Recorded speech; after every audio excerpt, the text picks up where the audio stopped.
Great Britain is a wondrous place steeped in history and days gone by, with centuries of old tradition and unforgettable sporting achievements. And of course, some great British icons. If you wanna be my lover. In this series, I'm exploring some of Britain's truly best bits. From living like James Bond. The name's Bond. James Bond. I've always wanted to say that. To visiting some of our most iconic locations and discovering beautiful countryside in true vintage style. This is the best of Britain. Nice cup of tea. My journey starts in Cambridge, a spiritual home of mine. Now, my entire family went to college here, except for me. I was trying to be an actor. But as an out-of-work actor, I used to come and stay with my brother in lodgings, and I went to lectures, ate in hall, behaved like an undergraduate, and nobody knew that I was an imposter. I couldn't do that today, but in those days, no security. Cambridge is, of course, an obvious place to start, boasting, as it does, one of the world's most prestigious universities, an institution dating back more than 800 years. And the best way to take all this in is on the River Cam in one of these, a punt.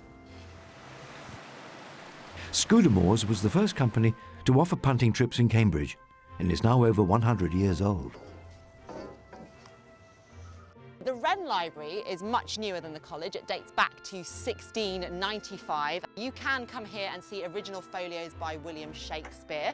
And you can, of course, see the greatest book ever written, Winnie the Pooh's up there as well. There are three iconic buildings in Cambridge, but this is probably the most iconic, King's College.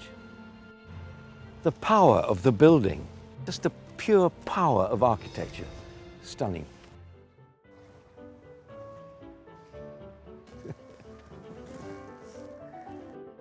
So this is a bit of modernism. Some people hate that, but I'm a fan. I think it's good to have old with new.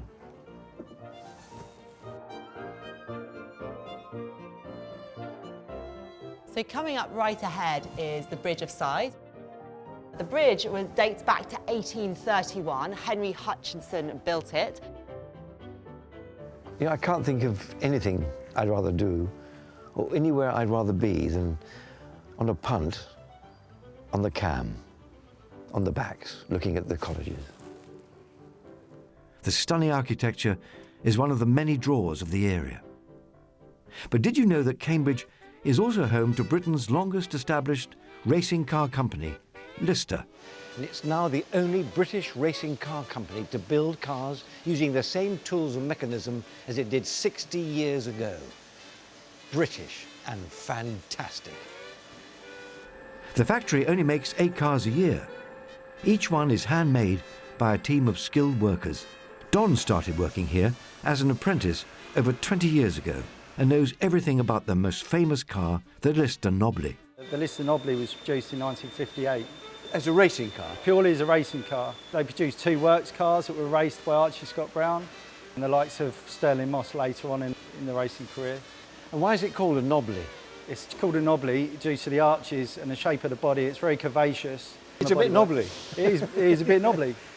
Is that because it's aerodynamically better? It was to allow the airflow over it to pin it to the road a bit more, I believe. Right, yes. yeah. What is it about this company that makes it so British? Right, every item on this car is made in Britain. Yes, every that's single part. Fantastic.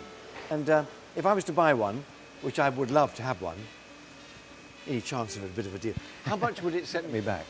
It will set you back for a race car, not a road-going car. A race car, it starts at £375,000. Oh, oh, oh.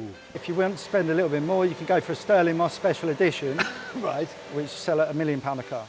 But if I wanted one for my wife, could you have it in pink? you can have it in whatever colour you want. Great. Well, I think it's time to get my foot behind the wheel of this true British classic.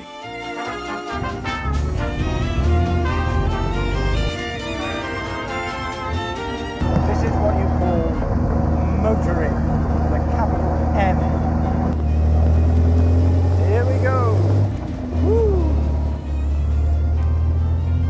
The Nobly's top speed is 181 miles an hour and can accelerate from 0 to 60 in just 4.3 seconds. It is fantastic. You know, I think I can safely say driving this car kind of suits me. I've got to have one. I really have got to have one. For my final stop, I've come to Grantchester and the Orchard Tea Rooms to enjoy none other than a true British custom, afternoon tea, in a spot where many Great Britons have come before me to study and read. I'm enjoying myself so much, I'm going to finish my book and finish my tea.